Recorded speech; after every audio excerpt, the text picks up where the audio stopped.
नमस्कार। जय श्री राम। जय गुरुदेव। योग वासिष्ठ पर आधारित वैराग्य से पुरुषोत्तम तक इस हिंदी ज्ञान सत्र में आप सभी का हार्दिक हार्दिक स्वागत है। कोई कितना भी सुंदर क्यों न हो, कोई कितना भी करोड़पति क्यों न हो, बगैर चरित्र से चरित्र के सब व्यर्थ है। प्रभु श्री राम जी के चरित्र हमारे नस नस में है। उनका चरित्र हजारों सालों से उन्होंने जो आदर्श हमारे डीएनए में, हिंदुस्तान में सबकी ओर रखा है और पृथ्वी के अंत तक वो संस्कार रहेगा। ये सब कैसे हुआ? ऐसा कौन सा ज्ञान उन्होंने पाया? उनके पूज्य गुरुजी श्री वशिष्ठ ऋषि जी ने ऐसा कौन सा उपदेश दिया? ऐसा कौन सा संदेश दिया उनको? क्या उपदेश किया? आइए समझते हैं ये कहानी के अगले सत्र में श्री यतीन जोशी भैया से। यतीन जी, आपका स्वागत है। जय गुरुदेव। जय गुरुदेव।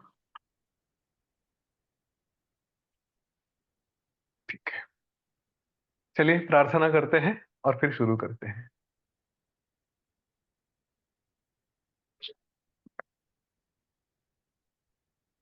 प्रार्थना के लिए एक लंबी गहरी सांस लें। गुरुर्ब्रह्मा गुरुर्विष्णु गुरुर्देवो महेश्वरः, गुरु साक्षात् परम ब्रह्म, तस्मै श्री गुरवे नमः। तस्मै श्री श्री गुरवे नमः। पूज्य गुरुदेव से प्रार्थना करें, भगवान श्री गणेश से प्रार्थना करें, हमारे इस ज्ञान के यात्रा में वो हमारे साथ रहे, उनके आशीर्वाद हमारे साथ रहे और यह हमारी यात्रा सुखपूर्वक, निर्विघ्नता पूर्वक सफल हो।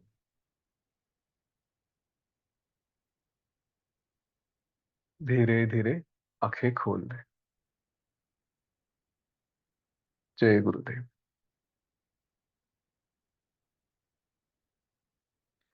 हमने देखा, योग वासिष्ठ की शुरुआत हुई सुतीक्ष्ण नाम के ब्राह्मण से। कहानी बढ़ते बढ़ते वाल्मीकि तक अरिष्टनेमि राजा आ पहुंचा और अरिष्टनेमि को वाल्मीकि ने योग वशिष्ठ के बारे में बताया। जैसे भगवान ब्रह्मदेव ने उन्हें आदेश दिया कि आपने रामायण तो लिखा, लेकिन श्री राम जी कैसे हुए, श्री राम जी कैसे हुए, पुरुषोत्तम कैसे हुए, यह लोगों को समझ में आना चाहिए। वह ज्ञान लोगों के पास मिलना चाहिए जिसके कारण सर्वसामान्य व्यक्ति भी इस संसार सागर से पार हो जाए। तो ऐसी नौका, ऐसी ऐसी ज्ञान की नौका आप लोगों को दे दीजिए। और इसीलिए फिर वाल्मीकि ने यह महारामायण, वशिष्ठ रामायण, हाँ, या इसको मोक्षोपाय संहिता, बृहद रामायण, ऐसे अलग अलग नाम दिए हैं। तो ये सब जिसको जो कहेंगे वो उन्होंने लिखा, वो भारद्वाज को सुनाया। भारद्वाज ने जब प्रश्न पूछे तो क्या क्या प्रश्न पूछे वो भी हमने देखे। बेसिकली यही पूछा कि ऐसा क्या था श्री राम जी के पास, लक्ष्मण, भरत, इनके पास, या उनके जो मंत्री थे, कि जिसके कारण यह श्री राम जी और ये सब उनके साथी विपरीत परिस्थिति में भी स्थिर चित्त से, समभाव से रह सके। हमने देखा है लक्ष्मण को भी, कि जो अपने बड़े भाई के साथ वनवास में 14 बरस के लिए चले गए, ना कोई मोह था, कुछ नहीं था, मतलब अपनी पत्नी को छोड़ के जा रहे हैं या ऐसा कुछ कर रहे हैं, ऐसा भी कोई भाव नहीं था। आजकल के समय में देखिए कि हम, मैं अपने पेरेंट्स के पास जा रहा हूँ ऐसा भी कोई कहे, और अगर घर में झगड़ा रहा तो पत्नी नाराज हो जाती है, यहाँ तक की स्थिति है। तो ना तो उर्मिला, उनकी पत्नी, वो नाराज हुई, और ना ही लक्ष्मण ने कुछ अ, विशेष उसके बारे में विचार किया कि हाँ, मैं अपने पत्नी को छोड़ के जा रहा हूँ, उसके सिवा मैं कैसे रह पाऊंगा, 14 बरस रहना है, जब भी अभी विवाह हुआ था तो अपने पत्नी से 14 बरस का वियोग मैं कैसे कर पाऊंगा, आदि संशय मन में नहीं आए। तो उसके पीछे, ये सब लोगों के पीछे जो ज्ञान था वो योग वासिष्ठ था, वही वाल्मीकि ने बताया। श्री राम जी के यात्रा हमने देखी, वो यात्रा करके आए, फिर उनके मन की अवस्था वो भी हमने देखी। और जब विश्वामित्र आए तो विश्वामित्र ने महाराज दशरथ से कहा कि मुझे श्री राम जी चाहिए। अम, जब श्री राम जी को बुलाने के लिए कहा गया तो उनका जो अनुचर था उसने बताया कि उनकी मन की स्थिति ऐसी ऐसी है, वो ऐसे ही बैठे रहते हैं और कभी किसी बात में ध्यान नहीं देते, कोई उत्साह नहीं है, उनका शरीर कृश दुबला हो चुका है। ऐसी स्थिति में वो युद्ध वगैरह तो बहुत दूर की बात है। यहाँ तक होने के बाद हम अभी आगे बढ़ते हैं। इस ज्ञान को पूरा ध्यान से सुनिए। आज हम देखते हैं कि वास्तव में श्री राम जी आकर उन्होंने क्या क्या कहा। जब ऐसी बात अनुचर की विश्वामित्र जी ने सुनी तो उन्होंने कहा कि वहां पे सभी जो बैठे हुए लोग थे उनसे कहा कि हे लोगों, श्री राम जी यदि सचमुच ही ऐसी अवस्था में है, अर्थात वो विरक्त है, दुखी है, हाँ, या मोहित हुए हैं, वैराग्य में है, तो उनको शीघ्र यहाँ पे लेकर आए। हम उनका जो मोह है, उनका जो वैराग्य है, वो ऐसे ही झटके में दूर कर देंगे। ये जो उनका वैराग्य है, ये कोई किसी कारणवश नहीं है। इसके पीछे विवेक और जो वैराग्य आया है वो विवेक से आया है। तो ये उनका बहुत कल्याण करने वाला है, उसका फल बहुत अच्छा मिलने वाला है। तो आप उनको लेकर आइए। हम ऐसे उपाय करेंगे कि जिससे श्री राम, हम जैसे लोग हैं कि जिससे हम एक भावना में रहते हैं, तद विष्णु हो परमम पदम, कि हम उस परम पद में जीने वाले लोग जैसे हैं, मैं हूँ, वशिष्ठ हैं, तो उसी अवस्था में हम श्री राम जी को पहुंचा देंगे, वहां पे उन्हें विश्रांति प्राप्त होगी। और इस तरह ये सब ज्ञान प्राप्त करके फिर अभी जो आप कह रहे हैं कि वो दुबले हो चुके हैं, कुछ कर नहीं रहे, उत्साह नहीं है, तो उनका शरीर भी धृष्ट पुष्ट हो जाएगा और वो कांतिमान हो जाएंगे, तेजस्वी हो जाएंगे। इसके बाद फिर श्री राम जी अपना जो रूटीन लाइफ है, जो एक संसार है, वह व्यवहार के जैसे जो जैसे चलाना चाहिए वैसे वो करेंगे। तो यह जैसे विश्वामित्र ने कहा तो महाराज ने फिर से दूतों को भेजा कि जाओ लेकर आइए। तो उतने में ही श्री राम जी वहां पे आए। आकर उन्होंने अपने पिता के पास पहुंचे।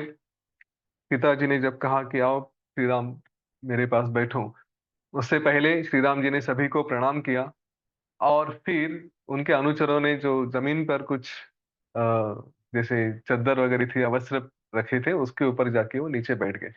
अपने पिता की गोद में नहीं बैठे क्योंकि सामने सभी ऋषिवर थे, सभी ज्ञानी लोग थे। ये होने के बाद फिर विश्वामित्र ने पूछा उनसे कि हे श्री राम जी, अ, आपकी ऐसी मन की अवस्था क्या है, हमें बताइए। क्या आपका दुख है वो हमसे कहिए, और यह दुख हम आपका क्षण में ही दूर कर देंगे, हमें उसमें कोई संशय नहीं है। जो भी है आप बताइए। इस पर श्री राम जी ने कहा कि भगवान, भले ही मैं अज्ञानी हूँ, ये श्री राम जी कह रहे हैं ओके, कि भले ही मैं अज्ञानी हूँ, यद्यपि मैं अज्ञानी हूँ, लेकिन इस समय आपने पूछा है तो मैं आपको सब कुछ कहूंगा जो मेरे मन में है। क्योंकि आप जैसे सत्पुरुष जिन्होंने इस तरह से आज्ञा दी है, मुझे कहा है कि सब बताइए करके, तो इस तरह से जो आज्ञा दी है उस आज्ञा का पालन करना यह मेरा कर्तव्य है, मैं उसको नकार नहीं सकता। अब श्री राम जी ने अपना वैराग्य बताना शुरू किया। यहां से मैं आपको सावध करना चाहूंगा। सावध इसलिए कि ये जब सुनेंगे तो सच में हम वैराग्य में चले जाते हैं, और उसके बाद कहीं ऐसा ना हो कि हम घर में कुछ ना करें। कल मैंने आपको इसके बारे में सावधान किया था, सब छोड़ दिए और बैठ गए, ऐसा नहीं होना चाहिए। हमेशा एंड गोल को रखें, क्योंकि ये योग वासिष्ठ में ये प्रश्न मुझे अभी तक कई बार पूछा गया है कि अगर सब कुछ ऐसा ही है तो क्यों करना चाहिए, हाँ सब कुछ भ्रम है तो क्यों हम कुछ करें वगैरह, इस तरह के प्रश्न आते हैं। और मेरा उत्तर एक ही रहता है कि अगर हमारे जीवन में ऐसे इस तरह के प्रश्न आए, कभी निराशाजनक प्रश्न आए, तो अपने आप को ये पूछे कि हम किसको फॉलो कर रहे हैं। अगर हम श्री राम जी को आदर्श मानते हैं, अगर हम भगवान श्री कृष्ण को आदर्श मानते हैं, तो यह देखें कि उन्होंने भी पूरा अपना जो राज कारोबार था वो किया। उन्होंने अपनी ड्यूटीज जो भी थे वो पूरी की, कहीं पे छोड़ के चले गए ऐसा नहीं हुआ है। और जो जो भी ज्ञानी हैं अभी तक, गुरुदेव तक और सारे संतों तक, उन्होंने भी अपने कार्य किए हैं, किसी ने भी सब छोड़ के चले नहीं गए। जो चले गए हैं उनको कोई दुनिया में मानता नहीं, क्योंकि पता ही नहीं कौन है करके। जो वापस आए जाकर, उन्हें डेफिनेटली माना जाता है। शंकराचार्य जी को भी मानते हैं। उन्होंने अपना घर छोड़ दिया, लेकिन घर छोड़ के वो वनवास में नहीं चले गए। उन्होंने तो पूरा हिंदू धर्म का पुनरुत्थान किया।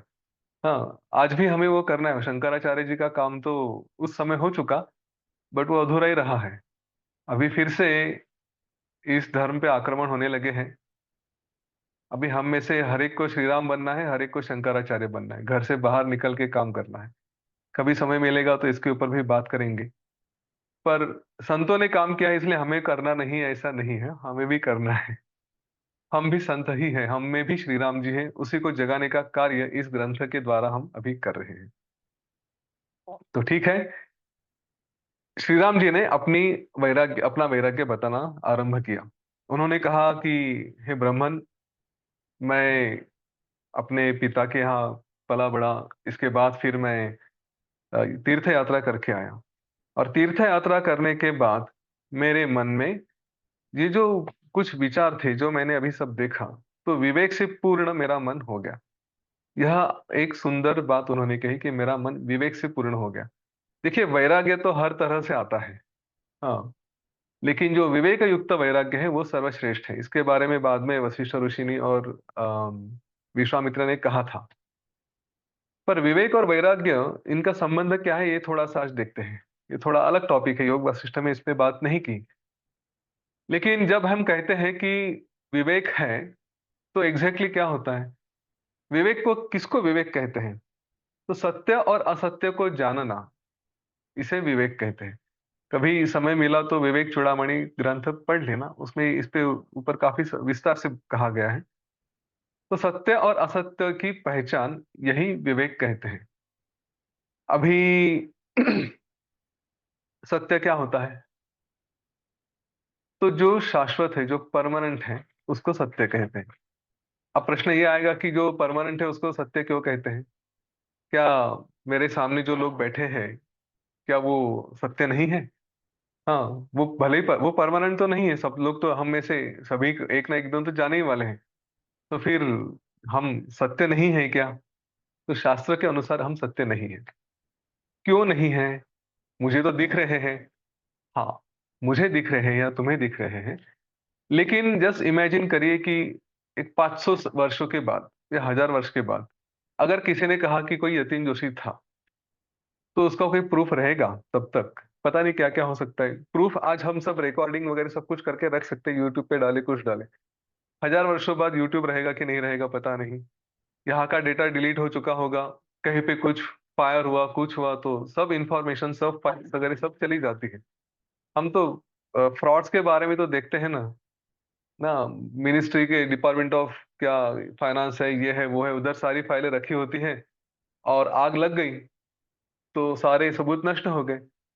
अब अगर सारे सबूत नष्ट हो गए तो फिर वो घटना हुई ही नहीं थी, ऐसा हो जाता है। किसी को सजा ही नहीं मिल सकती, है ना? तो ये सारी बातें टेम्पररी है, ये आज नहीं तो कल। परमानेंट का मतलब सत्य क्यों है? क्योंकि कुछ वर्षों के बाद, कुछ समय के बाद इसको सिद्ध नहीं किया जा सकता। इसीलिए जिसको सिद्ध नहीं किया जा सकता, जिसके बारे में बताया नहीं जा सकता, वो कहते हैं कि टेम्पररी है। तो फिर परमानेंट क्या है? तो वही परमानेंट तो हमें ढूंढना है। योग वशिष्ठ में आज हम उसी का शोध करने के लिए आए हैं कि हम परमानेंट क्या है उसे ढूंढेंगे। ठीक है, तो ये बात समझ लीजिए कि जो सत्य किसे कहते हैं, जो परमानेंट है वो। अब विवेक, ये सत्य और असत्य की पहचान। श्री राम जी का विवेक, अब जब हम ये सारा उनका वैराग्य सुनेंगे, तो उन्हें सत्य की पहचान होगी। उन्हें ये जान लिया उन्होंने कि जो भी मेरे आजू बाजू में जो कुछ हो रहा है, मेरे अंदर जो हो रहा है, वो सब असत्य है, क्योंकि वो टेम्पररी है। और इस असत्य के कारण ही मैं फंसता जाता हूँ। उन्होंने अपना दुख जो था वो व्यक्त किया। हमें भी थोड़ा सचेत होना चाहिए जब भी हम कोई निर्णय लेते, कुछ कार्य करते हैं या हमारी कोई रिएक्शन होती है। जैसे मेरा फेवरेट उदाहरण है, सुबह-सुबह पत्नी ने चाय नहीं दी, तो बस गुस्सा हो गए और पता नहीं क्या-क्या मन में आने लगता है, सब अगला-पिछला निकलने लगता है। तो उस समय थोड़ा सचेत होकर अपने आप को बताएँ कि एक दिन की चाय ये कितनी टेम्पररी है या कितनी परमानेंट है। हाँ, इतने वर्षों तक का संसार है, उसने अभी तक मुझे शायद रोज़ ही चाय पिलाई है, एक आध दिन नहीं पिलाई तो टेम्पररी ये है। परमानेंट तो पिलाती है, भले ही वो धमकी दे दे कि कल से तुम्हारी चाय बंद, लेकिन कल बराबर चाय दे देगी अपनी। हाँ, ऐसा होता है ना शादीशुदा लोगों के जीवन में क्या-क्या झगड़ते हैं हम, कितने बार क्या-क्या नहीं भूल जाते हैं। पर उन बातों को टेम्पररी समझते रहना, और अगर वो बातें भी थोड़ा ऐसे ज़्यादा चुभने लगी तो अपने आप में थोड़े आँखें बंद करके बोल देना कि हाँ, ये पत्नी भी इस जन्म के लिए है। अगले जन्म में शायद कोई मिल जाए जो थोड़े इससे ज़्यादा प्रेम से बिहेव करे। दिन में 2 बार चाय पिलाएगी, ऐसी आशा रख दीजिए, वो परमानेंट समझिए, इसको टेम्पररी है ये जान लीजिए और उधर ही रुक जाइए। हाँ, जो-जो भी घटना ज्ञान इसे किताब में रखने के लिए नहीं, हमारे जीवन में अप्लाई करने के लिए है। इसीलिए सारा जो चल रहा है ना, उसके ऊपर जो है। तो जो भी घटनाएँ होती हैं, उसको यही देखें कि हाँ, ये टेम्पररी है। परमानेंट कौन है, उसका विचार करें। अब अभी तो कुछ दिनों तक विचार ही करिए, बाद में धीरे-धीरे, धीरे-धीरे पता चलेगा। पर हमेशा सोच ये परमानेंट की होनी चाहिए। ठीक है? इस विषय पे परमानेंट और टेम्पररी पे बार-बार हमारी बातें होती रहेगी। तो श्री राम जी ने कहा कि तीर्थ यात्रा करने के अनंतर उसके बाद मेरा मन यह विवेक से पूर्ण हो गया, और फिर मुझे यह लगा कि सभी विषय ये परिणाम में कुछ फल नहीं देते। जो भी विषय है जिसमें भी हम विचार करते हैं, जिसमें भी हम उलझते हैं, वो सब के सब कोई फल देने वाले नहीं हैं। और इसीलिए मेरी ऐसी बुद्धि हुई कि इन परिणामों में इन विषयों में कोई परिणाम नहीं होता। और फिर मैंने विचार किया कि ये जो संसार है, ये संसार का प्रवाह है, क्या यह हमें सुख का कारण हो सकता है? हम जीवन में आए तो हैं, तो अब इस जीवन में हम जाते-जाते ये जो संसार में चल रहे हैं, क्या इससे मुझे सुख मिल सकता है? अर्थात इस संसार में कभी भी सुख नहीं मिल सकता, क्योंकि इसमें जीव उत्पन्न होते हैं, जो जन्म लेते हैं, वो मरने के लिए ही जन्म लेते हैं, और जो मरते हैं, वो जन्म लेने के लिए ही मरते हैं। हाँ, मृत बीजम भवेत् जन्मम, जन्म बीजम भवेत् मृति ही, ऐसा एक शास्त्रकारों ने कहा है कि जो मरता है वो जीने के लिए, जन्म लेने के लिए मरता है, और जो जन्म लेता है वो मरने के लिए ही जन्म लेता है। तो अगर ऐसा कोई विचार आए कि हाँ, ये तो ठीक है, लेकिन तो इस जन्म और मृत्यु के बीच में जो भी जीवन होता है उसमें तो सुख है। हमें लगता है ना, कुछ-कुछ सुख के क्षण होते हैं। तो हम ऐसे आशा में फँस जाते हैं कि चलो इन सुखी क्षणों के लिए ही फिर से जन्म लिया जाए। ऐसे भी विचार कभी हमारे मन में आते हैं। तो उसका उत्तर इस तरह से उन्होंने दिया कि ऐसा लगता है कि ये सुख है, परंतु वास्तव में ऐसा नहीं होता। इस इन विषयों से सुख की अभिलाषा करना यह पूर्णतः मूर्खता होती है, क्योंकि विषयों में सुख नहीं है। ऐसा लगता है कि विषय हमें सुख देते हैं। जैसे शलाका जी का नाम आया है कि 2 शलाका यहाँ पे इकट्ठा आती है जैसे, पर वो कभी मिलती नहीं है। शलाका मतलब क्या? तो लोहे की सब्बल जैसे होती है वैसे। दूसरा अर्थ है बिजली। तो ये इकट्ठा आते हैं ऐसा लगता है, लेकिन वैसे तो अ, होता नहीं है। तो वैसे ही ये विषय भी एक-दूसरे से मिले हैं ऐसा लगता है। हमें लगता है कि गुलाब जाम खाया तो सुख मिलेगा, हमें लगता है चाय पी तो सुख मिलेगा, हमें लगता है कहीं घूमने के लिए गए तो सुख मिलेगा। तो ये जो भी हम देख रहे हैं, जो भी विषय है, विषय मतलब क्या? हमारे आजू-बाजू में जिनसे हम सुख की अपेक्षा करते हैं, जो भी इसको ऑब्जेक्ट्स कहिए, वस्तु कहिए, लोग कहिए, इनसे हम सुख की अपेक्षा करते हैं। तो वास्तव में ये सुख का कारण नहीं होते हैं। हमें लगता है कि इससे मिलेगा, परंतु ऐसा नहीं है। ये हमारा मन ही ऐसी कल्पना करता है कि हाँ, मुझे इससे सुख मिल सकता है। परंतु जब थोड़ा विचार किया जाए, तो यह मन भी केवल कल्पना मात्र है। मन भी तो नहीं है। इसके बारे में भी पूरा योग वशिष्ठ है। मन के बारे में भी विचार किया है कि मन है कि नहीं है। है ना? मैं यूजुअली कहता हूँ कि कोई शरीर से मन निकाल के दिखाए या कहीं से भी दिखाए कि हाँ, ये तुम्हारा मन है करके। तो इसके बारे में भी बहुत विस्तार से बाद में बातें होगी। श्री राम जी कहते हैं कि जब थोड़ा विवेक जागृत हो गया, तो हम देखते हैं कि मन भी नहीं है, क्योंकि मन परमानेंट नहीं होता, है ना? हम कभी-कभी ध्यान में चले जाते हैं जहाँ पे मन की भी शांति हो जाती है, तो मन भी परमानेंट नहीं है। तो मन तो नहीं है, असत्य है। फिर इस मन से भी सुख की अपेक्षा नहीं कर सकते। चलो आँखें बंद करके देख लिया, कुछ मन ही मन में विचार किया, इससे सुख मिलेगा, उससे सुख मिलेगा, सुख की कल्पना की, तो भी मन असत्य है, इससे सुख की कल्पना नहीं की जा सकती। तो इस तरह से अ, मेरे मेरा मन जब इधर-उधर भटकते रहता है और भटकने के बाद भी हाथ में कुछ भी नहीं मिलता है, तो इस मन पे भी विश्वास नहीं होता। उन्होंने ये कहा है, "न केनचिच्च विक्रीता विक्रीता इव संस्थिताः, बत मूढ़ा वयं सर्वे जानाना अपि शंबरम।" हाँ, ये बहुत सुंदर श्लोक है। मैंने शायद इसके बारे में पहले कभी एक छोटा-सा वीडियो भी दिया था कि जैसे कोई जानवर बेचा जाता है और बेचे जाने के बाद उसके हाथ में कोई चॉइस नहीं होता। उसको जो कहा जाए वो उसको करना पड़ता है। वैसे ही हमारा भी हाल है। हमें तो किसी ने बेचा भी नहीं है। हाँ, परंतु फिर भी हम ऐसे मजबूर, उन्होंने शब्द प्रयोग किया है परवश, मतलब किसी और के कब्ज़े में, परवश। तो हम एक तरह से मजबूर होकर बैठे हुए हैं और हमारा मन हमसे जो करवाएगा वही हमें करने पड़ते हैं, भागते रहने पड़ते हैं। हम जानते हैं कि यह माया जो दिखाई दे रही है वह भी हमें फँसाती है, हम उतने मूर्ख हैं, लेकिन अ, हम उसका कोई विचार नहीं करते, इससे कैसे छूट जाएँ इसका भी विचार नहीं करते, ऐसे श्री राम जी ने कहा। फिर श्री राम जी ने कहा कि मुझे इस राज्य से क्या प्राप्त करना है? हाँ, मैं कौन हूँ? इन भोगों से मुझे क्या प्राप्त करना है? ये सब जो आजू-बाजू में है वो किस लिए आया है? मुझे इन सब से कोई रुचि नहीं है। जो मिथ्या है वह मिथ्या ही है, क्योंकि अ, उसका मिथ्या होने से किसका क्या बिगड़ने वाला है? मतलब यहाँ पे जो असत्य है तो असत्य है। उसको हम सत्य माने या न माने, उससे कोई फ़र्क नहीं पड़ता। श्री राम जी ने ये कहा कि ये सब विचार करने के बाद मेरा इन बातों से मन हट गया है और इसीलिए मैं चिंता रूपी अग्नि में हमेशा सतत-सतत जलता रहता हूँ। मेरा अभी मन कहीं लग नहीं रहा, ऐसा श्री राम जी ने कहा। उन्होंने एक सुंदर श्लोक कहा, मोहयन्ति मनोवृत्तिं खण्डयन्ति गुणावलिं दुःखजालं प्रयच्छन्ति वि विप्रलम्भपराः श्रियः। क्या है? वंचना से भरपूर यह लक्ष्मी अंतःकरण की वृत्तियों को मुग्ध करती है। अभी इन्होंने लक्ष्मी का अर्थ केवल पैसा नहीं है, ये जो भी बाहर हमें दिख रहा है, पूरा दृश्य दिख रहा है, उसको लक्ष्मी कहा है। उन्होंने कहा कि ये तो हमें, हमारे मन को, हमारी वृत्तियों को सतत लुभाती रहती है, अट्रैक्ट करती रहती है, लेकिन उसके कारण हमारे गुणों को नष्ट करती है और अनेक तरह के दुःख हमें देती है। तो मुझे ये जो भी कुछ है, ये धन आनंद नहीं देता। स्त्री, पुत्र, परिवार, इससे भी मुझे कोई सुख मिलेगा ऐसा मुझे नहीं लगता, उल्टा वो संकट ही है, इसमें मुझे भी कोई आनंद नहीं है।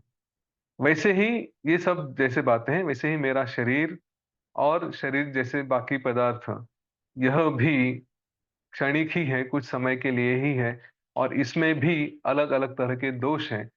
तो इनका दोष, इनके होने वाली दुर्दशा, यह स्मरण कर, इसका विचार कर भी मुझे कोई सुख नहीं होता, दुःख ही होता है।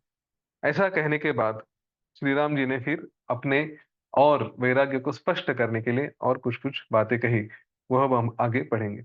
उन्होंने सबसे पहले लक्ष्मी मतलब श्री को, जो पैसा है, धन है, उसके बारे में उन्होंने अपने विचार रखे।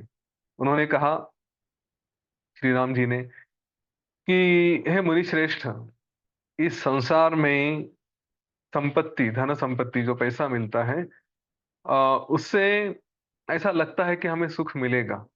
लेकिन यह केवल मूर्खों का ही विचार है। वस्तुतः ना तो वह पैसा, संपत्ति यह स्थिर है, ना ही उत्कृष्ट है, उससे कोई सुख नहीं मिलता। यह पैसा, ये तो नितांत या हमेशा के लिए अनर्थ देने वाली और मोह की हेतु है। अर्थात एक तरह से हमें बंधन में डाल के रखती है, नरक तक पहुँचा देती है, नरक जैसे क्लेश देती है, थोड़ा भी सुख नहीं देती। अगर वो प्राप्त हो गई, पैसा अगर हमें मिल गया, संपत्ति या लक्ष्मी प्राप्त हो गई, तो वह हमें फिर से मोह में डालती है। अब वो नष्ट हो गई तो हमें दुःख देती है या फिर जब है तब भी हमारा विवेक नष्ट कर देती, वो हमें कुछ नहीं देती है। उन्होंने कहा कि हे मुनिवर, श्री राम जी ने कहा कि ये जो लक्ष्मी है, ये जो पैसा है, या इसको श्री कहा है, श्री की कई सारी पुत्रियां हैं और उनका नाम है चिंता। चिंताएं यह श्री की पुत्रियां हैं, और यह हमें अलग अलग अनेक पुत्रियां अलग अलग तरह की चिंता होने के कारण हर तरह का दुख देती है। उन्होंने यहाँ तक कहा कि यह लक्ष्मी, यह स्त्री, श्री कभी एक जगह स्थिर नहीं रहती।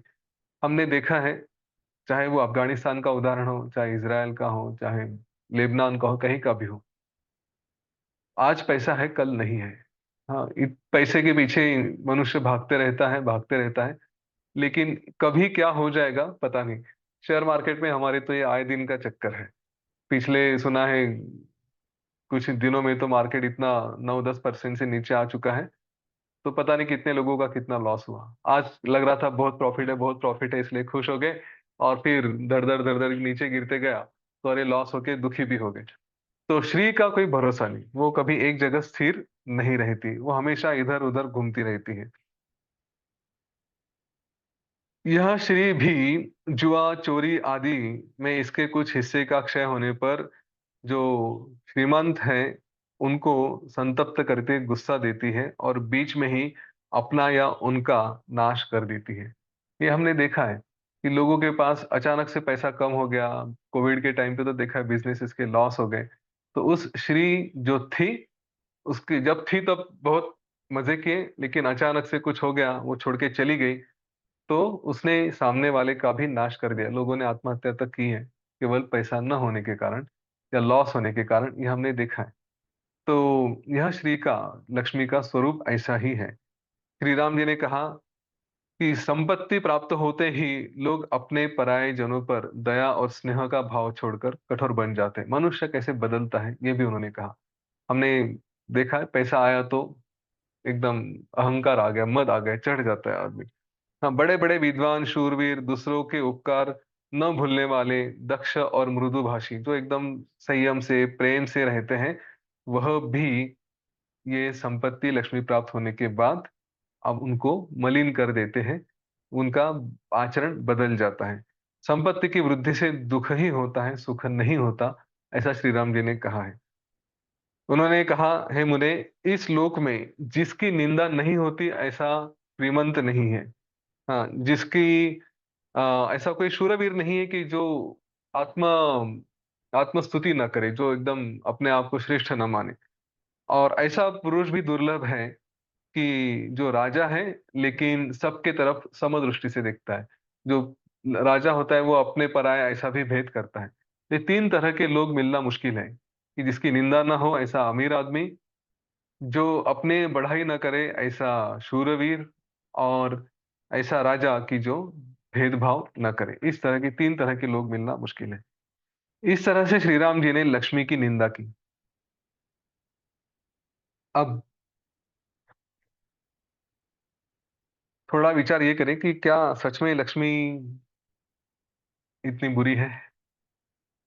क्या वो पैसा कमाना नहीं चाहिए?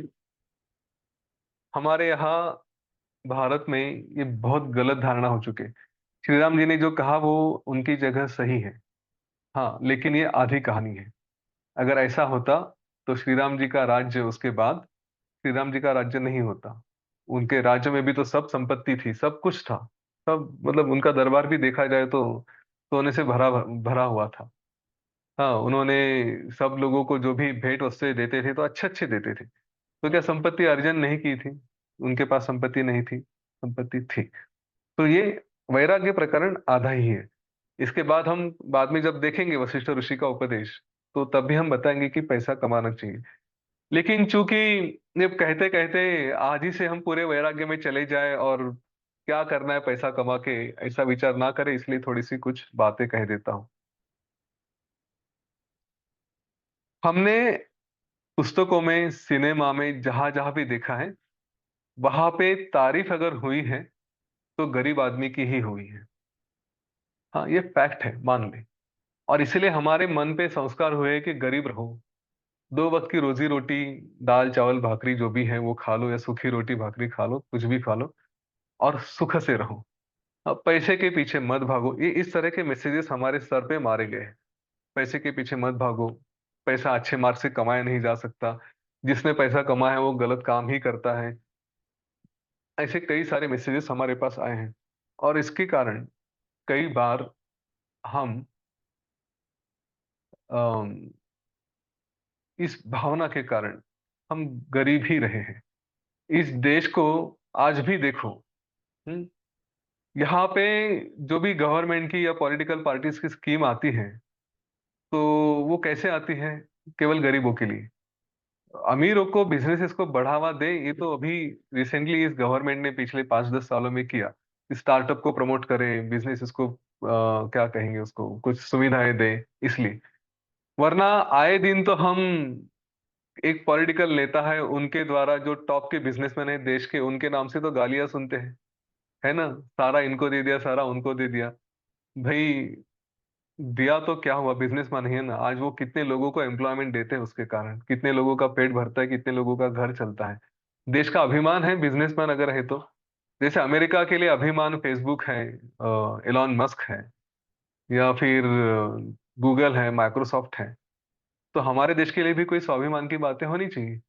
पर हमारे मन में वो संस्कार इस तरह से आ चुके हैं कि हम पैसा कमाने के लिए ज्यादा उत्सुक नहीं रहते। मेरे विचार से पैसा कमाएं, लक्ष्मी ये एक ईश्वर का रूप है, वो जरूर रखें, लेकिन उसका उपयोग क्या करना है इसके बारे में जरूर विचार करें। हम पैसा कमाएं, हम बिजनेसेस बनाएं, अपने अपने बड़े बड़े बिजनेसेस बनाएं, हम एम्प्लॉयमेंट दें, लोगों का पेट भरें, लोगों को काम दें। साथ साथ उसी पैसे से हम चैरिटी भी करें। हाँ, अच्छे कार्यों में दान करें, गौवंश की सेवा करें, हम गरीबों को दान दें, विद्यार्थियों को सिखाएं, और ये जो हमारे कर्म कांड होते हैं वो भी करें। मेरा तो सपना है कि सोमनाथ में जाके अतिरुद्र करना, कुछ 25 लाख रुपए उसको खर्चा आता है। जब आ जाएगा तो कर लूंगा मैं डेफिनेटली। हाँ, लेकिन ये इस तरह के विचार होने चाहिए। पैसा क्यों कमाना है, तो मुझे ऐसे बड़े बड़े कार्य करने, अच्छे कार्य करने, उसके लिए।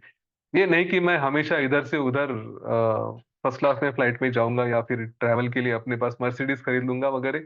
ऐसी जरूरतें नहीं है। जरूरतें कम है हमारी। रतन टाटा एक एग्जाम्पल अच्छे थे। जरूरतें कम थी, लेकिन चैरिटी कितनी की, पैसा तो कमाया ना। तो लक्ष्मी का त्याग नहीं करना है, वो भी एक अच्छा ईश्वर का रूप है, ये ध्यान में रखें। इसके बाद फिर श्री राम जी ने अपने जीवन की अवस्थाएं और उसके बारे में भी निंदा की। इसके बारे में बाद में विस्तार से हमने बात की है। शुरू में उन्होंने जीवन का स्वरूप, आयु, हमारे जो आयु होती है उसके बारे में उन्होंने कहा।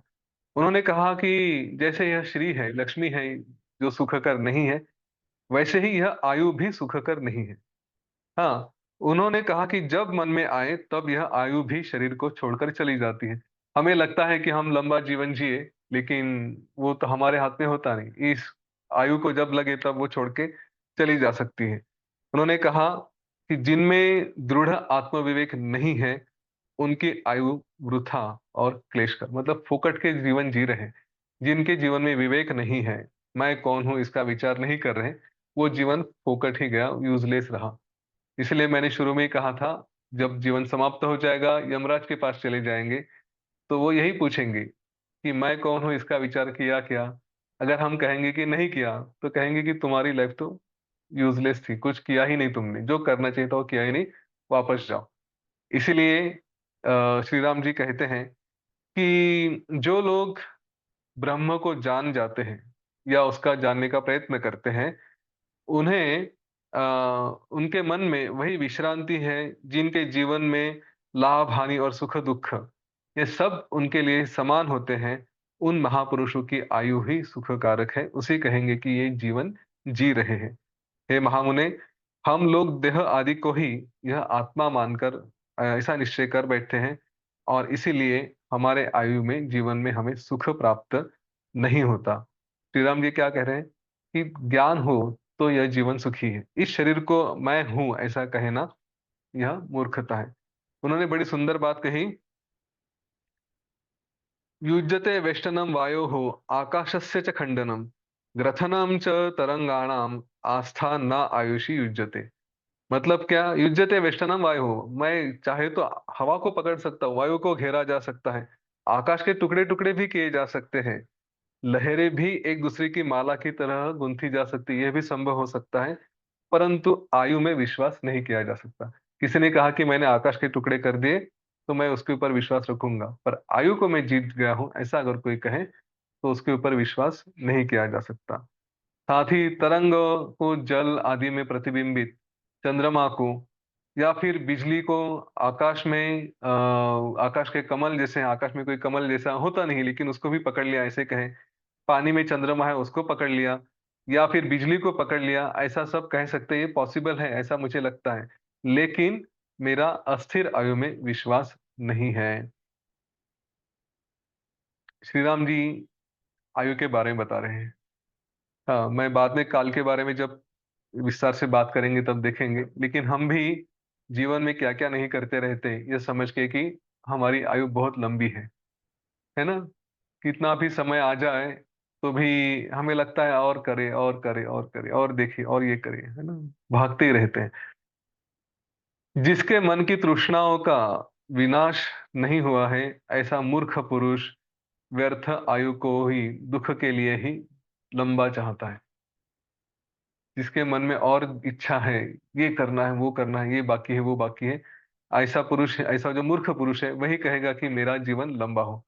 वरना हमारे जीवन की अवस्था तो तृप्त होनी चाहिए श्री राम जी के विचारों से, है ना। और जीवन में तृप्तता है तो फिर क्यों जीवन को लंबा करने की आवश्यकता है। थोड़ी रिस्क भरी बात बोल रहा हूं, लेकिन ध्यान से देखें। फिर से सचेत करता हूँ, श्री राम जी की ये बात आधी ही है। हाँ, उन्होंने कहा कि जिनके जीवन में तृप्त, इनडायरेक्टली ऐसे ही कहा कि जिनके जीवन में तृप्ति है, शांति है, अभी कुछ करने का बाकी नहीं रहा ऐसा लगने लगा है, क्योंकि जिसमें कोई तृष्णा ही नहीं है। और ये इच्छा तो श्री राम जी 16वें आयु में थे तभी था। तो कुछ करना ही नहीं है तो फिर क्यों जीवन जिया जाए, अभी जीवन खत्म भी हो गया तो चलेगा, ऐसा विचार मन में आ सकता है। श्री राम जी कह रहे हैं कि केवल जिनको लगता है कि अरे और ये करना है वो करना है, वही चाहते कि लंबी आयु हो। अभी हमारे मन में कैसे विचार हो कि आयु हमारी लंबी ही होनी चाहिए। क्यों होनी चाहिए? क्योंकि गुरु कार्य करना है, सेवा करनी है। वैसे भी मैं तृप्त तो हमेशा के लिए हूँ, तो तृप्ति में ये जीवन यहीं पे काट कर भी कोई फायदा नहीं है, लंबा जी के भी कोई फायदा नहीं है। जीवन में किसी भी क्षण में अतृप्ति तो नहीं रहेगी। तो ये आयु जितनी ईश्वर ने दी है उतनी हो जाए, तब तक मैं अपने आयु को चलाते रहूंगा, और तब तक मैं अपना गुरु कार्य, जीवन का जो भी ईश्वर का कार्य है वही करता रहूंगा। तो मेरे मन में तृष्णा ना हो, यह भावना रख के फिर हम हमारा कार्य कर सकते हैं। तरवो अपि हि जीवन्ति जीवन्ति मृग पक्षिणः, स जीवति मनो यस्य मननेन च जीवति। इतना सुंदर श्लोक श्री राम जी ने कहा है कि उन्होंने कहा कि वृक्ष भी जीते हैं, पक्षी भी जीते हैं, जानवर भी जीते ही है, पर उसी पुरुष का जीना यह जीना है जिसका मन मनन के फलस्वरूप तत्व ज्ञान से या वासना के क्षय से नष्ट हो जाता है। बार बार विचार कर करके हमारा मन नष्ट हो, हाँ, ऐसा जिसका इस आचरण है जिससे उसका यह इस तरह का मन नष्ट हो जाता है, उसी को हम कहेंगे कि वो व्यक्ति जिया। जीना उसका जीना है जिसने अपने को पहचाना है। हाँ, इस बात का ध्यान रखें। जातस्त एव जगति जंतवः साधु जीवितः, ये पुनर्नेह जायन्ते शेषा जर जरठ गर्दभः। योग वशिष्ठ में भी ऐसे इस तरह की बातें श्री राम जी ने कही है।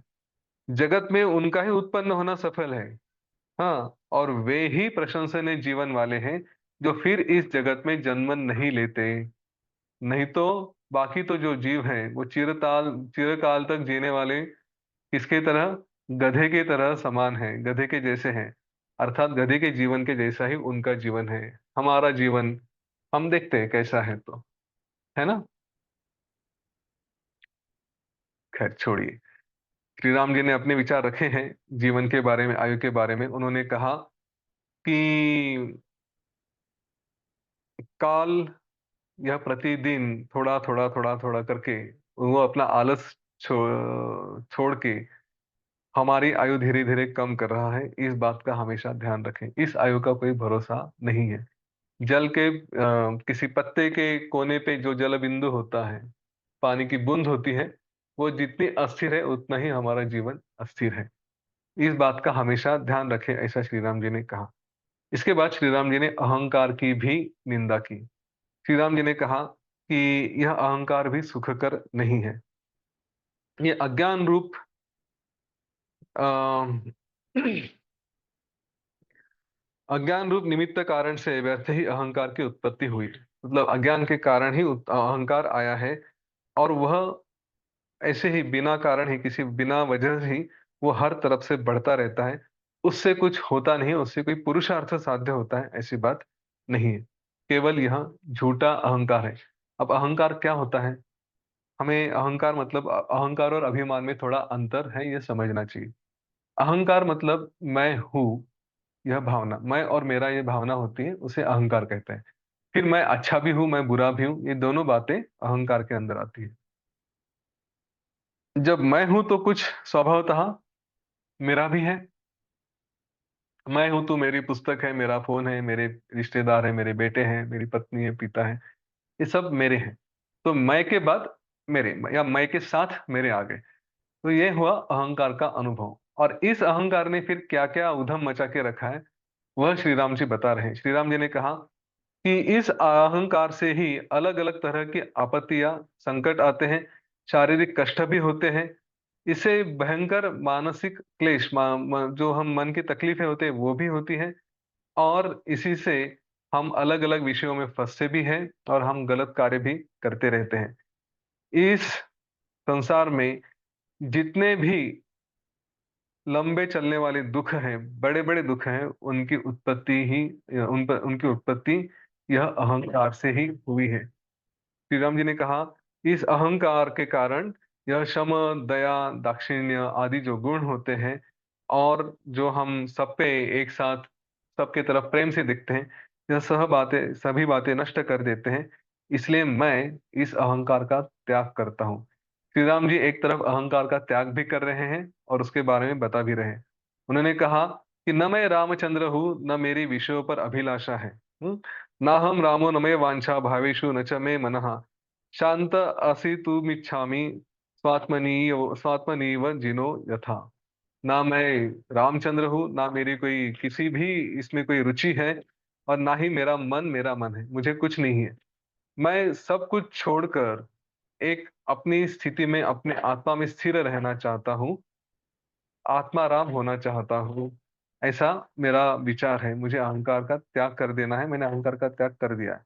उन्होंने कहा कि यदि अहंकार रहता भी है तो आपत्ति में मुझे दुख होता है, और अहंकार नहीं रहता है तो मैं सुखी रहता हूँ। इसलिए अहंकार छोड़ना उचित है। अगर अहंकार होगा तो हमने जैसे पहले ही दिन कहा था कि कुछ दुख आया तो हम उसे दुख को दुख इसलिए समझते हैं क्योंकि हमारा अहंकार होता है। जब मैं ही नहीं रहा तो किसका दुख और कैसा दुख। श्री राम जी ने कहा कि अहंकार इसीलिए मैं छोड़ देना चाहता हूँ कि जिससे मैं कुछ भी रहा तो भी सुखी रहूंगा। मुनिवर, मैं अहंकार का त्याग कर शांत चित्त होकर उद्वेग को छोड़कर मैं बैठा हूँ। लेकिन उन्होंने ये भी कहा कि इस अहंकार के कारण अभी भी दुख है। मैंने छोड़ तो दिया, लेकिन आगे जो उसके कारण हुआ है, जो भी उसके कारण बातें होती हैं, वो उनको मैं अभी तक त्याग नहीं कर पाया हूँ। इसलिए हे ब्राह्मण, मुझे आत्म तत्व का उपदेश कीजिए। यहाँ पे सबसे पहले श्री राम जी ने कहा कि उन्हें आत्म तत्व का उपदेश, उन्होंने उसकी विनती की। उन्होंने कहा कि चित्त और उसके दोष वो क्या होते हैं, उसके बारे में श्री राम जी ने कहा। अभी तक हमने देखा, थोड़ा सा उन्होंने लक्ष्मी के बारे में कहा, आयु के बारे में कहा, उन्होंने अहंकार के बारे में कहा। अभी हम देखेंगे उन्होंने चित्त के बारे में भी कहा। उन्होंने कहा कि यह चित्त भी अहंकार के जैसे ही सुख के कारण नहीं हो सकते, उससे सुख नहीं मिल सकता। तो इनका तो अस्तित्व ही दुख देने के लिए है। उन्होंने कहा, हे मुनिवर, महापुरुषों की सेवा यह मुक्ति का द्वार है, ऐसा कहा जाता है। मतलब किसकी सेवा? हम संतों की सेवा करें, इससे हमें मुक्ति मिल सकती है। उससे चित्त शुद्ध होता है, उससे सब जो है हमारा मन शांत हो जाता है, ऐसी बातें कही गई है। तो जीवन में सेवा होनी चाहिए। अभी हम जाके हमारे गुरु के पास बैठ के उनकी सेवा रात दिन तो नहीं कर सकते। आजकल तो सेवा करने के लिए हम मोबाइल पे बैठे बैठे भी सेवा कर सकते हैं, है ना? गुरु की सेवा, इसका अर्थ ये नहीं कि जाके उनके चरण दबाते रहे, उनको पानी ला कर दे, उनको खाना बना के दे, ये जरूरी नहीं है, सब लोग नहीं कर सकते। तो हम क्या करें, उनका जो उद्देश्य है, उनका जो जीवन का कारण उन्होंने बताया है, उन्हें जो करना है, उस कार्य में उनके साथ जुड़ जाए। तो अगर गुरु का अ, गुरु ने आज्ञा दी है, गुरु गुरु का विचार है कि ज्ञान का प्रचार हो, तो हम भी ज्ञान का प्रचार करें। अब जैसे मुझे ये था, मैंने गुरु का वाक्य का लिया, गुरु ने कहा योग वासिष्ठ पढ़ो, इसका प्रचार करो। अब उन्होंने मुझे इंडिविजुअली कहा, ऐसा नहीं था, तो हमेशा कहते रहते, तो उसको पकड़ लिया और शुरू शुरू कर दी। तो आप भी इस ज्ञान का प्रचार सब लोगों के पास कर सकते हैं, लोगों को रोज फोन करके सत्रों में बुला सकते हैं, ये आपका चॉइस है। अभी इलेक्शन आने वाला है, इलेक्शन में भी हम ज्यादा से ज्यादा लोगों को मतदान करने के लिए बुला सकते हैं, उनसे उनको प्रेरणा दे सकते हैं कि आए मतदान करें, अच्छे कारण के लिए, अच्छे कार्य के लिए मतदान करने के लिए हम लोगों को प्रेरित कर सकते हैं। तो यह भी गुरु कार्य ही है, यह भी एक तरह की सेवा ही है। श्री राम जी ने कहा, ये चित्त कैसा होता है? तो चित्त जैसा एक कुत्ता अपना पेट भरने के लिए या कुछ करने के लिए इधर उधर उधर पूरा गांव भर घूमते रहता है, और फिर कहीं कहीं जाकर उसकी मन को शांति नहीं होती, फिर भी वो अपना देखते रहता है, कुछ मिलेगा क्या, कुछ मिलेगा क्या। वैसे ही ये चित्त भी है। ये चित्त जिनका विचलित है, ऐसे लोग भी इधर उधर घूमते रहते हैं। उन्हें अगर जो चाहिए वो नहीं मिला, तो उनकी अवस्था कैसे होती है? एकदम दीनहीन होती है, एकदम दुखी हो जाते हैं। हम थोड़ा आजू बाजू में देखें, लोगों के मन में, लोगों के चेहरे पे अगर उदासी है, तो उसका कारण ही है कि चित्त ने उन्हें कहीं तो भगाया है, लेकिन तृप्ति नहीं हुई। श्री राम जी ने कहा, पहले तो उसे कुछ मिलता नहीं। चित्त ऐसा है कि फिर से अगर देखा जाए तो शरीर में चित्त नाम की कोई बात नहीं। हृदय को कम से कम रक्त का सप्लाई तो होता है, ऑक्सीजन का सप्लाई होता है, ब्रेन को भी रक्त का ऑक्सीजन का सप्लाई होता है, कुछ तो मिलता है। चित्त नाम की कोई वस्तु ही नहीं। और जिसको जो नहीं है उसको कुछ मिलना, ये भी संभव नहीं है। तो श्री राम जी ने कहा कि चित्त को, या जो कुछ चित्त के पीछे भागता है, उसे तो कुछ मिलता नहीं। अगर कोई व्यक्ति, उसे कुछ मिल भी गया, तो भी न पाए हुए के समान वह अतृप्त ही रहता है। हमने यह देखा है, जीवन में हमें ये चाहिए वो चाहिए वो चाहिए करके भागते रहते हैं। मिलने के बाद पूछा हो कि भाई हो गया क्या, लाइफ फुल सेटिस्फाइड, अभी और कुछ नहीं चाहिए लाइफ में? नहीं नहीं, ऐसे कैसे, उसके बाद तो ये चाहिए, उसके बाद तो वो चाहिए, है ना? इस तरह के बातें हमारे मन से आती है। तो चित्त के बारे में ये ध्यान में रखें कि उसकी तृप्ति कभी नहीं होती, मिलने पर भी तृप्ति नहीं होती। इसलिए श्री राम जी ने कहा कि मेरा मन एक क्षण के लिए भी अपने स्थान पर स्थिरता को प्राप्त नहीं होता। मैं प्रयत्न करता हूँ। श्री राम जी ज्ञानी थे, ऐसा नहीं है कि पूरे अज्ञानी थे करके। उन्होंने गुरुकुल में शिक्षा ली थी, उन्हें सब पता था। लेकिन प्रयत्न करने पर भी यह जो उनका विवेक था, वो इतना स्ट्रांग था कि वो उन्हें शांति से बैठने नहीं देता था। कुछ भी हो रहा है आजू बाजू में, सब अभी निगेटिव विचार आ गए थे कि ये सब झूठ है, ये सब, इसमें कुछ नहीं, उसमें कुछ नहीं। तो इसीलिए विचार कर करके उनका मन भी अशांत हो गया। उन्होंने कहा कि ये चित्त के कारण मैं अपने ही मन में एक स्थान पर बैठ नहीं सकता, अशांत रहता हूँ। फिर उन्होंने कहा कि जैसे चील, कौवे आदि पक्षी होते हैं, जिन्हें मांस दिखा, हम फ्लैश है ना, वो जैसे दिखा तो उसके पीछे दौड़ पड़ते, उसमें अपना हित है अहित है इसकी कोई विचार नहीं करते। तो इस तरह से हमारा मन भी, जब हमारे इंद्रियों द्वारा, मतलब आंखों ने कुछ देखा तो उसके पीछे भाग गए। दुनिया में जो क्राइम होते हैं, गुनाह होते हैं, वो कारण क्या है? कुछ हमने देखा, कुछ सुना, उसके कारण हम बस उसके पीछे लग जाते हैं। किसी ने कुछ बोल दिया तो झगड़ पड़ते हैं, है ना? कान पे कुछ आ गया तो बस शुरू हो जाते हैं।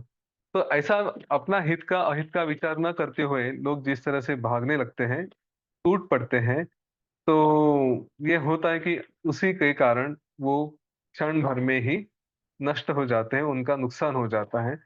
जैसे जैसे कोई बालक है जो खिलौना लेता है और उसी को थोड़ी देर में खेलने के बाद तोड़ देता है। उन्होंने कहा, चित्तम कारणम अर्थानाम तस्मिन सति जगत त्रयम, तस्मिन क्षीणो जगत क्षीणम, तत् चिकित्सम प्रयत्नतः। इसकी चिकित्सा करें, तत्चिकित्सम प्रयत्नतः। क्या कहा है कि यह चित्त, चित्तम कारणम अर्थानाम तस्मिन तस्मिन सति जगत त्रयम, ये तीनों जग जो है वो किसके कारण है? चित्त के कारण है। और इस चित्त की चिकित्सा करे, इसका विचार करे, तो सारे जग शांत हो जाते हैं। इसलिए श्री राम जी ने कहा कि जो मोक्ष की अपेक्षा करते हैं इनको हम मुमुक्षु कहते हैं। इसके बाद का प्रकरण मुमुक्ष रहेगा। श्री राम जी ने कहा कि मुमुक्ष की अपेक्षा करने वाले, जो मुमुक्षु है, मोक्ष की अपेक्षा करने वाले, उन्होंने जिस तरह से अपना चित्त पर विजय पाया, शम दम आदि गुणों के स्वाधीन वो हो गए, और फिर काम कर्म इन सारी वासना और वासना रूप कलाओं से वो सत्व रज तम इन गुणों से संपन्न है, संपन्न अविद्या का नाश कर चुके हैं, और फिर अतिशय आनंद में वो स्थिर रहते हैं उस शत्रु रूप चित्तों को जीतने के लिए। मतलब जिस चित्तों के जीतने के बाद उन्होंने ये सब कुछ पाया है, शांत जीवन प्राप्त किया है, उस चित्त को जीतने के लिए मैं बड़ा बेचैन हूं, मुझे वो उसको जीतना है। इसलिए मैं अम, ये जो सारे अनर्थ लेकर आती है उस लक्ष्मी का भी मैं अभिनंदन नहीं करता, इस चित्त का भी मैं अभिनंदन नहीं करता, मुझे इससे मुक्ति चाहिए। इसके बाद फिर श्री राम जी ने तृष्णा की निंदा की। तृष्णा यह एक ऐसा विषय है, उसके बारे में तो पता नहीं क्या क्या उन्होंने तृष्णा के बारे में कहा था। एक छोटा सा श्लोक उसका पढ़ देता हूं। उन्होंने कहा, मिदंति हृदयम पुंसाम मायामय विधायिनी दौर्भाग्यदायिनी दीना तृष्णा कृष्णेव राक्षसी। तो उसे राक्षसी कहा है। क्या कहा है उन्होंने? पुरुषों के हृदय का भेदन करने वाली, बंधन रोग आदि की या सारे प्रपंच की उत्पादक, जो भी हम देख रहे हैं उसकी उत्पादक, जो दुर्भाग्य देती है और जो हमें दीनता लेकर आती है, ऐसी दीनता से पूर्ण यह तृष्णा काली राक्षसी के जैसी है। देखिए श्री राम जी के विचार कितने गहरे हैं। हाँ, शब्द कठोर है, परंतु उस हद तक वो जा चुके हैं। उन्होंने कहा कि ये तृष्णा एक राक्षसी जैसी है। क्या करती है तृष्णा? अगर हम अपने जीवन में देखें ना, तो तृष्णा तो मनुष्य को इधर उधर भगाती रहती है। ऐसा एक श्लोक है, आशा, यहाँ पे इसमें योग वासिष्ठ में नहीं है, लेकिन वो श्लोक कहीं और से है। आशा नाम मनुष्याणाम काचिद आश्चर्य श्रृंखला। हाँ, आशा नाम की ऐसी एक श्रृंखला है। श्रृंखला मतलब बेड़ी होती है, जो हम क्या कहते हैं उसको, अम, हाथ को बांधती है, या संखल होती है वैसे। तो आशा नाम मनुष्यानाम काचिद आश्चर्य श्रृंखला यया बद्धा प्रधावंती। जो उससे बांधे हुए हैं, जो उस आशा से बंधे हुए हैं या तृष्णा से बंधे हुए हैं, वो भागते रहते हैं। हाँ, मुक्ता तिष्ठन्ति पंगुवत। जो उससे छूट गए हैं वो एक तरह से पंगु, पंगु मतलब क्या, कि जिसके हाथ पैर नहीं है, इस तरह से वो जो चल नहीं सकता, उसके जैसे वो बैठे रहते हैं। तो तृष्णा भी वही है, आदमी को भगाती रहती है। जो उससे तृष्णा से बंधा हुआ है वो सब तरफ भागते रहेगा। जिसने तृष्णा से मुक्ति छूट ली, दूर हो गया, वो अपने आप में शांत रह सकता है। तो उन्होंने कहा कि यह तृष्णा ये इस तरह से आदमी को भगाती ही रहती है। तृप्त होने पर भी वो फल की आशा करती है। जैसे एक बंदरी होती है, वह इधर उधर उड़ती रहती है, भागती रहती है, वैसे ही यह तृष्णा भी एक जगह आदमी को ठहरने नहीं देती।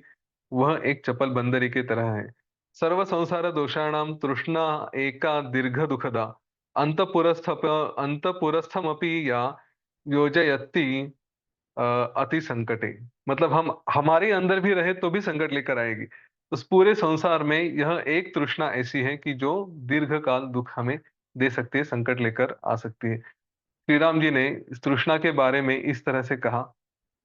अभी इसके बाद उन्होंने शरीर की निंदा की, हमारे युवावस्था की, बाल्यावस्था की, वृद्धावस्था की, काल की, इन सब बातों की बाद में उन्होंने निंदा की। वो हम कल परसों देखेंगे। अभी तो हमारा वैराग्य प्रकरण चल रहा है। ये सारी बातें सुनकर विशेषतः तृष्णा, इसके बारे में विचार करें। हम जो कुछ कर रहे हैं उसके पीछे तृष्णा है कि नहीं। हाँ, योग वासिष्ठ ये हमें इस स्थिति में लेकर जाता है कि जीवन में आप देखो, इसके बाद ना विचार चालू हो जाएंगे। कुछ भी कर रहे हैं, ये करो कि नहीं करो। शुरू में तो पूरी कंफ्यूजन की स्टेट ही रहेगी, कि मन में एक रहेगा, अरे वैराग्य में हूँ, कुछ क्या करने की आवश्यकता है, ये तो सब ऐसे ही है, वैसे ही वैसी है। हाँ, हमारा अवेयरनेस भी रहेगा, अच्छा ये तृष्णा है, अच्छा ये पैसे के पीछे भागना है, अच्छा ये अपने आयु के ऊपर बिलीव करना है कि हाँ मैं इतना समय जीऊंगा, ये प्लान करूंगा, वो प्लान करूंगा, है ना। ये सारी बातें स्ट्राइक होती जाएगी, हमारे मन में आती जाएगी, लेकिन साथ साथ करना भी है। तो ये आपकी ट्रेनिंग आज से शुरू हो गई कि अंदर ही अंदर पूरे खाली रहे, लेकिन बाहर एक्शन में रहे। अगर बाहर से आप डल हो गए, बाहर से आप निष्क्रिय होने लगे, तो तुरंत अपने आप को श्री राम जी, श्री कृष्ण, शंकराचार्य जी, गुरुदेव, इन सबको याद करना कि ये लोग भी अंदर से खाली है, इनको एक पैसे की भी जरूरत नहीं, किसी कार्य की भी जरूरत नहीं, लेकिन एक्शन में तो फुल है। तो ये ट्रेनिंग आज से अपनी शुरू करें कि अंदर खाली रहे, पूरे वैराग्य से भर जाए, लेकिन बाहर एक्शन में आना शुरू करें, बाहर एक्शन में आ जाए। ठीक है। यही सच्ची आपकी परीक्षा होगी। अपने आप को देखते रहे कि क्या हम इस अवस्था में रहते हैं या नहीं रहते। इसके साथ हम यहाँ पे रुकते हैं। धन्यवाद। जय श्री राम, जय गुरुदेव। रमा जी, रिकॉर्डिंग अभी मत रोकिए, सब होने के बाद करिए। अद्भुत अद्भुत यतीन भैया, बहुत सुंदर। धीरे धीरे धीरे हम विषय प्रवेश कर चुके हैं, और अभी आज ही पता चला कि ये मनोविज्ञान का कितना बढ़िया ग्रंथ है। मतलब यहाँ मन कैसे काम करता है, मन का साइंस क्या है, ये सब आगे मिलेगा। सत्य की खोज जारी रहेगी। किसी को कुछ प्रश्न पूछना है, या कुछ समझा नहीं, या कुछ डिफिकल्टीज है, तब तक मैं एक प्रश्न पूछती हूँ भैया। चित्त और मन में थोड़ा सा एलेबोरेट करेंगे, क्या फर्क है इसमें? हाँ, ये प्रश्न कई बार कई लोगों को आता है, बड़ा कंफ्यूजिंग है ये। हम अपने अस्तित्व के स्तरों में भी कहते हैं ना, शरीर, श्वास, मन, तीसरा तो मन आता है, फिर कहते हैं बुद्धि, अहंकार, और फिर चित्त आता है। तो ऐसा कहा गया है कि जो असंकल्प विकल्प युक्त होता है वो मन होता है। मतलब मैं ये करूंगा, ऐसा प्लान, जो प्लानिंग करता है, ऐसे करेंगे वैसे करेंगे, वह होता है मन। ठीक है। या फिर विकल्प ढूंढता है कि ये नहीं वो करे, वो नहीं वो करे। लेकिन दूसरा है, जिसको हम चित्त कहते हैं। चित्त ये संस्कार क्षम होता है, इसमें हमारे संस्कार होते हैं, और संस्कारों से फिर जो निकल के आता है, कि एक्शन तो हम जैसे देखते हैं ना, हमारे अस्तित्व से एक एक स्तर ऊपर आता है और फिर हमारी एक्शन होती जाती है। हाँ, मन में कुछ हुआ तो श्वास बिगड़ता है, श्वास कुछ बिगड़ी तो फिर शरीर में भी कुछ होने लगता है। या फिर मन ने कुछ कहा तो श्वास लेके ओके चलो करते हैं, ऐसा करें, और फिर हाथ पैर हिलने लगते हैं। तो हम्म। एक नीचे से ऊपर आना शुरू होता है। तो वैसे ही हम्म। चित्त में संस्कार होते हैं, वो संस्कार फिर हमारे अहंकार को, हमारी बुद्धि को प्रेरणा देते हैं, फिर मन काम करना शुरू करता है। ओ, तो मन के नीचे यूं कहें कि मन और संस्कार ये तो लेके फिर चित्त है, ऐसा कहा स्टोरेज जाता लेके बैठा है चित्त हमारा। है। हाँ, चित्त में स्टोरेज लेके बैठे स्टोरेज लेके अच्छा बुरा। थैंक यू हैं। Thank you. Aarti ji, unmute कीजिए। हाँ, जी। अभी जो आपने बताया वो मेरे को ये याद आया, मनोबुद्धि अहंकार चित्तानि नाहम, ये सब एक के साथ एक है। वो इसका है ना, शंकराचार्य जी का। और निर्वाणाष्टक। विवेक के बारे में बहुत अच्छा बताया आपने कि सत्य और असत्य की पहचान, और जो शाश्वत और परमानेंट है वो विवेक है। और ये भी बहुत अच्छी तरह से बताया कि अभी ये पांच जो है, अभी हमारा चिंतन चालू हो गया पांचों के ऊपर कि श्री, आयु, अहंकार, चित्त और तृष्णा।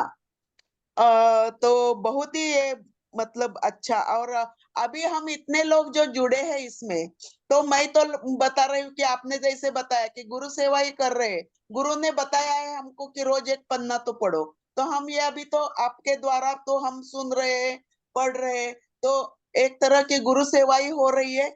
जितने लोगों को ज्यादा हम लाएंगे उतनी गुरु सेवा अधिक होगी, ऐसा मुझे लगता है।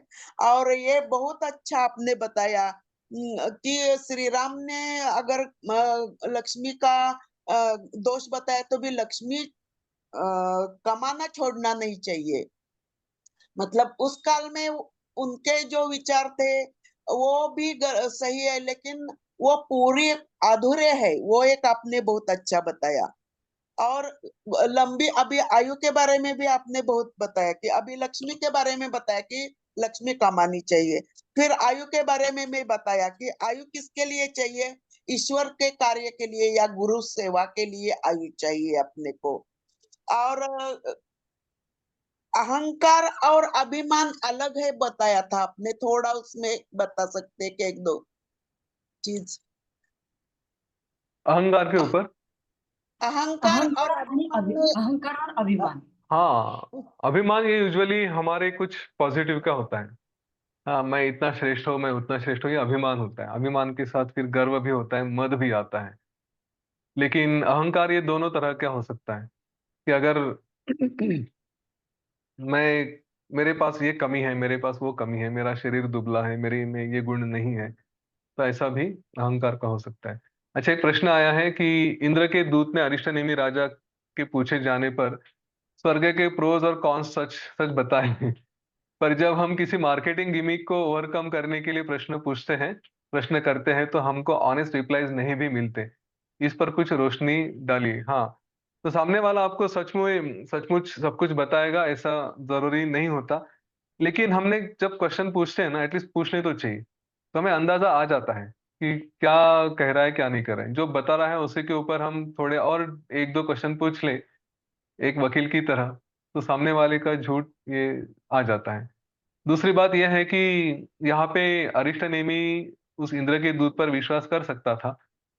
लेकिन अगर आज के जमाने में ऐसा कोई है तो हम सामने वाले पे एक ही इंसिडेंस में, एक ही बात पे विश्वास नहीं करें। तो हम क्या कर सकते हैं, हम चार लोगों से पूछ सकते हैं जो हमारे विश्वास के हैं, जो हमारे भरोसे के हैं, उनको पूछ सकते हैं। इसका एक सुंदर सा उदाहरण मैं आपको देता हूँ। ये मेरे ही फील्ड से जुड़ा हुआ है, स्टॉक मार्केट के। आजकल कई सारे फ्रॉड्स हो रहे हैं, और जो लोग प्रॉमिस करते हैं कि हम आपको महीने में 100% मिला देंगे, 200% मिला देंगे, इस तरह से सेम स्टोरी है। जो तपस्या करने बैठे पैसे कमाएंगे शेयर मार्केट में, तो उन्हें ऐसे झूठे झूठे इंद्र के दूत मिल जाते हैं और वो बहुत कुछ प्रॉमिस करते हैं। और ये लोग भी प्रश्न पूछते हैं कि इसमें कैसे संभव है, क्या है आपकी स्ट्रेटेजी, क्या है, सब कुछ बताया जाता है। और फिर कन्विंस हो जाते हैं। लाखों रुपए क्या, करोड़ में भी लोग पैसा डालते हैं और बाद में सारा पैसा चला जाता है। हमने अपनी तरफ से बहुत अवेयरनेस जगाने की कोशिश की और कर भी रहे हैं। लेकिन एक छोटा सा सीधा सा आह्वान हमारा होता है कि अगर आपको कोई इस बारे में निर्णय लेना है तो कम से कम चार जगह पूछो कि जो उस क्षेत्र के एक्सपर्ट होते हैं, जो उस पे जाने माने हैं। हाँ, उनसे जाके बात करो, भले ही आपको पैसा थोड़ा सा देना पड़े, 150,000 रुपया, तो कंसल्टेशन फीस दे भी दे। लेकिन उनसे पूछिए कि ऐसा कुछ होता है क्या, ये जो बता रहे हैं कितना सच है कितना झूठ है।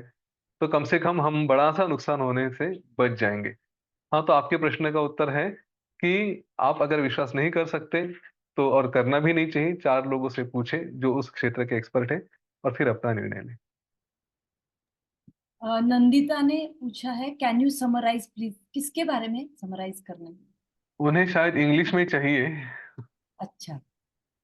अभी इंग्लिश में समरी। तो श्री राम जी का वैराग्य। हाँ, so we started talking about the dispassion of Sri Ram ji, and he told about, so we discussed about five things today.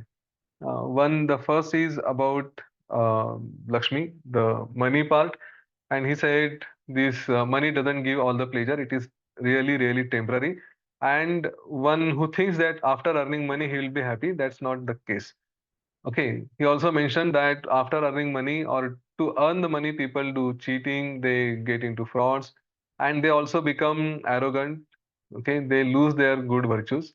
That also is an outcome of Lakshmi, outcome of earning money. Second thing, or huge money, if not just earning money. The second thing he mentioned about the life. This life is so temporary, it can end anytime, and it is every day it is getting lesser and lesser. So we are running towards the end of life. The third thing he also mentioned about the chitta.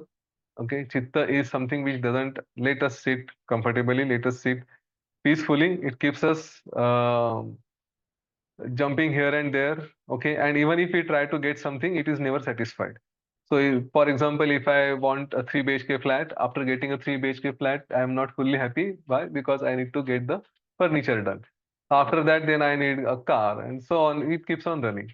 The fourth thing he also mentioned, sorry, is about the ahankar, the ego. So ego and pride. These two things are different. Pride is like you have something really positive and then we boast about it, and ego is related to our existence. Ego says, okay, I am great, I am not great, I am bad, I am dull, etc. So I have something positive, I have something negative. For both of them, we have ego. So ego is really related to our existence.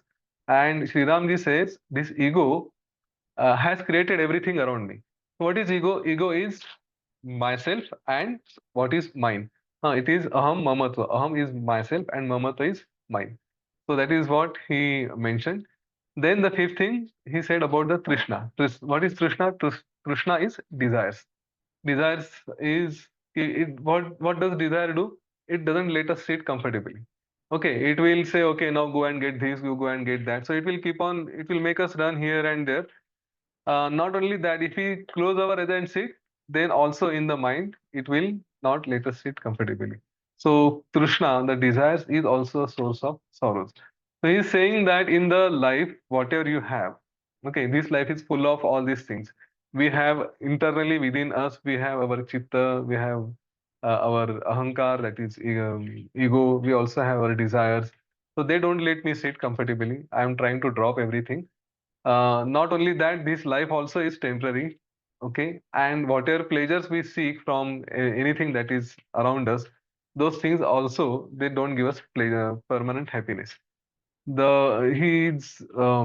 His statement, it started with Vivek, that he is full of Vivek. Vivek is what? Vivek is basically knowing what is truth. Okay, and what is truth? Truth is permanent. So what is permanent? How do you decide what is permanent? Because I say I am also there. I am truth. You can see me. But after 500 years, nobody will be able to tell about me. So that way I am temporary. Okay. And something which is temporary. So if there is no proof, then it did not exist. So after 500 years, if somebody asks if Yatin Joshi existed and nobody could prove it, then Yatin Joshi did not exist. As simple as that. So that is then something which is temporary is not the truth. So something that exists permanently is the truth. What is that? That is what we are searching in Yoga Vasishtha. Hopefully this summary is enough. Beautiful. Thank you so much Yatin भैया, Thank you. धन्यवाद। धन्यवाद, इतने अच्छा ज्ञान सत्र चला रहे हैं और हमें ज्ञान की ओर लेके जा रहे हैं। पूरी टीम की तरफ से मैं आपका धन्यवाद करती हूँ। I would like to thank Ramatai Karanjkar sir, thank you so much. हम प्रार्थना से आज का सेशन कंक्लूड करेंगे। जी। सबके लिए, पूरे विश्व के लिए हम प्रार्थना करेंगे, हमारे देश के लिए, हमारे परिवार के लिए, हमारा मित्र परिवार, सबके लिए। लोका समस्ता सुखिनो भवन्तु, लोका समस्ता सुखिनो भवन्तु, लोका समस्ता सुखिनो भवन्तु। ओम शांति शांति शांति ही, सकलमंगलं भवतु।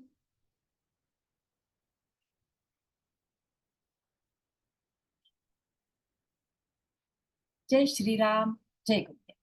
मिलते हैं कल 9 बजे।